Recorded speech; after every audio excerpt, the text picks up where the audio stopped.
ከትሮካንተር ስብራት እንደተገኘ እና የማከም ውሳኔ እንደተወሰነ በኋላ ማንኛውም አይነት መሰረት በአጥንት ጥራት ላይ ይወሰናል። ለዚህ የተለመደ ሕክምና የተባለው ዳይናሚክ የወገብ መስሪያ ከ40 ዓመታት በፊት ይሰራ ነበር እና አጥንቱ ጥሩ ከሆነ ጥሩ ያሰራል። ነገር ግን አጥንቱ ጥሩ ካልሆነ ሕክምናው ወደ ቀረባዊ መሰረት እና ትሮካንተሪክ መሰረት መስሪያዎች ተለውጦ ነበር።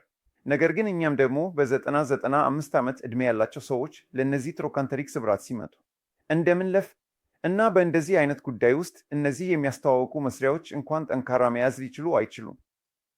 ስለዚህ በቲፊን የተባሉ የሚያስተዋውቁ መስሪያዎች በመጠቀም የምንጠግንበት ደካማ የሆነ ህመምተኞች አሉን። ነገር ግን እነዚህ ቅርጸ ጉልበቶች ሲጀምሩ ለመምጣት ለመሄድ እና ሁሉም እንደዚህ ሲሆን ወደ ኋላ ማለፍ ይጀምራሉ። እንደዚህ አይነት ነገሮችን ለመቀላቀል በእነዚህ መስሪያዎች እና ቅርጸ ጉልበቶች ውስጥ አንዳንድ የሚወሰዱ ሲሚንቶችን ማስገባት እና ማረጋገጥ እንችላለን። በአጠቃላይ መሰረቱ እንደዚህ ይቀራል። አጥንቱ ጥሩ ከሆነ አጠግነው ህመምተኛውን እንቀላቀለው።